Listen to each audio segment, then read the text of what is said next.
Freedom Ride – Enjoying e-bikes and e-scooters safely. Part 1 – Laws around e-mobility. By Sandy Miller.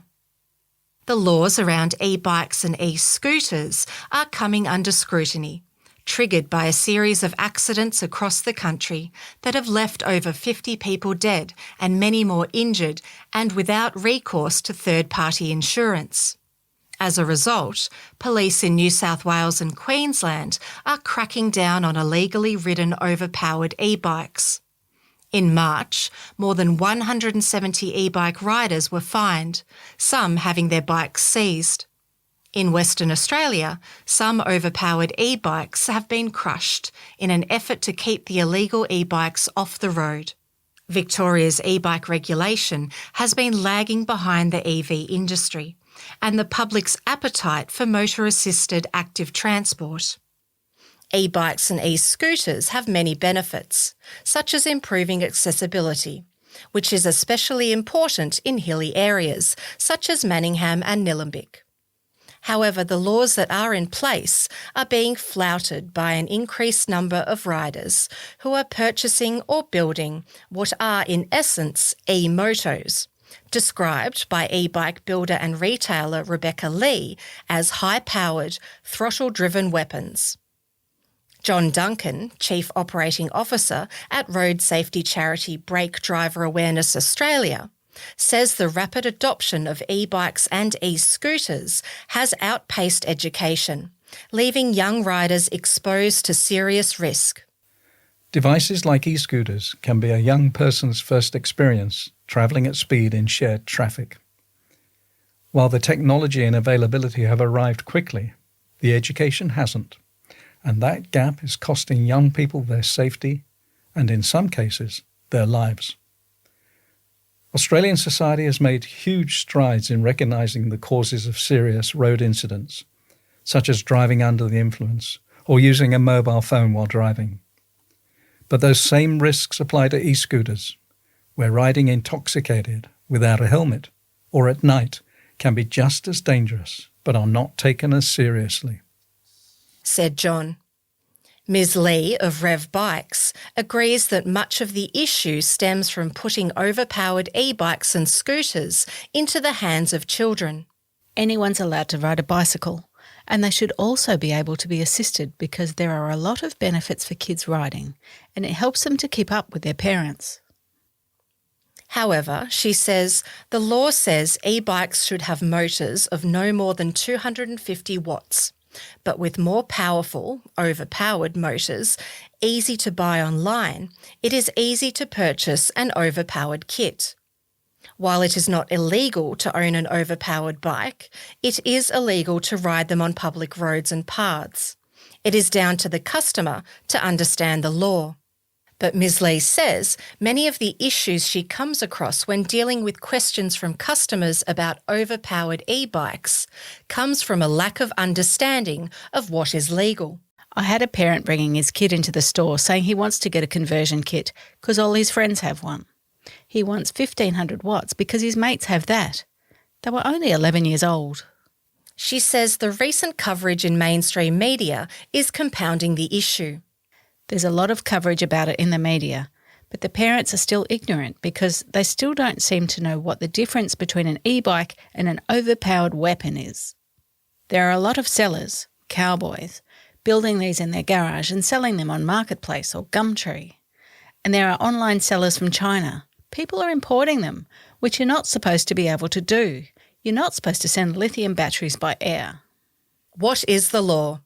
In Victoria, to be ridden on the road or public paths, an e-bike must be no more than 250 watts with a top speed of 25 kilometres per hour. Have a motor which is driven by pedal assistance. You have to turn the pedals to drive the motor.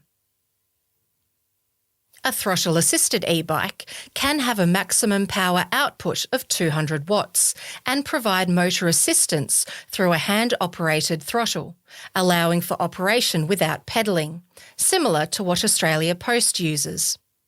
The Victoria Police website notes that many bikes sold as e-bikes exceed these power and speed limits. These are considered non-compliant motor vehicles and cannot be legally registered.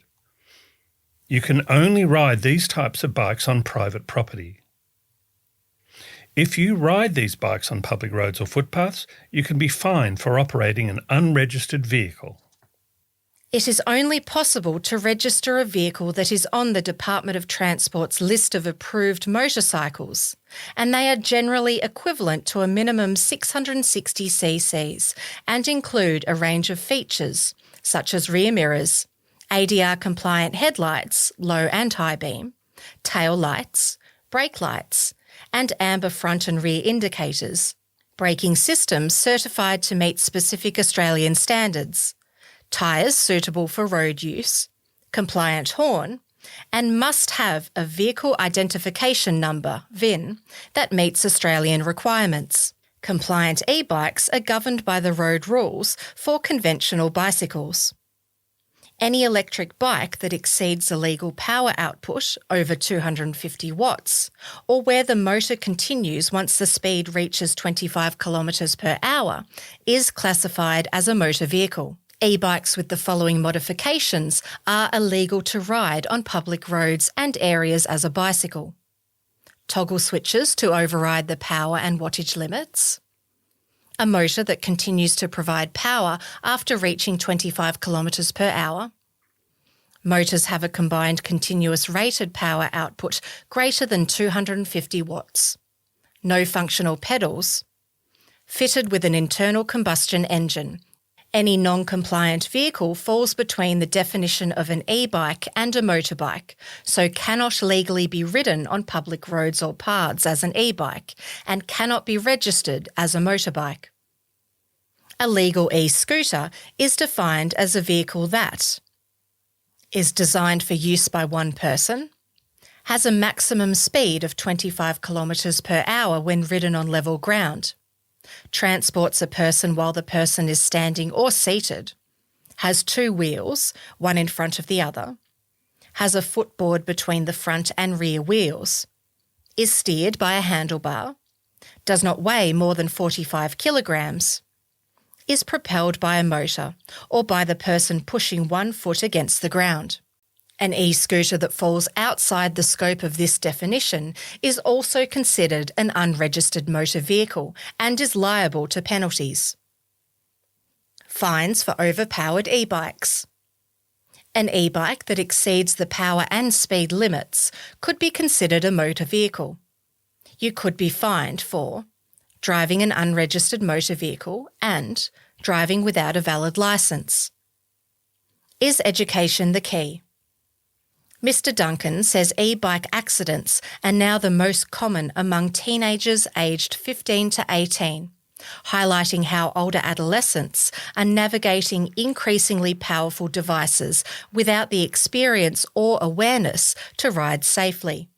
He said he was seeing growing frustration in communities where e-scooters are used on shared paths without consideration for others. Older Australians, people with disabilities and pedestrians can feel vulnerable, which is why greater awareness around respect and courtesy in shared spaces is so important.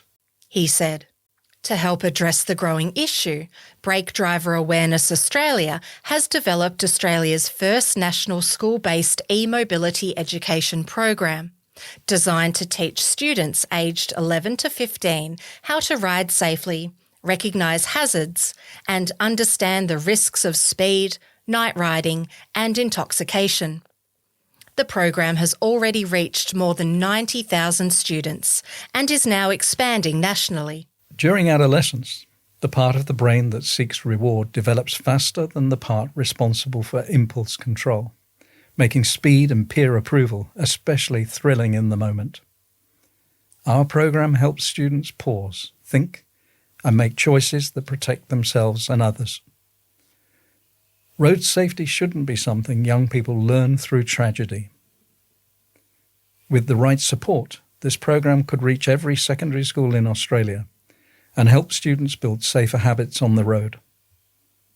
Unlike one-off talks, our model enables teachers to deliver ongoing learning, ensuring students everywhere, including in remote areas, gain the skills and confidence to stay safe. said Mr. Duncan. Ms. Lee says a campaign through schools would be helpful because many of these kids want to do what the other kids are doing. I think if they heard some of the horror stories from other kids who had disasters happen to them, that may cause them to think twice. But also it's the parents that are considering buying these. Perhaps they're still a bit oblivious because of the language being used. They don't know that they're buying their kid one of these problem bikes. They think they're just buying an e-bike.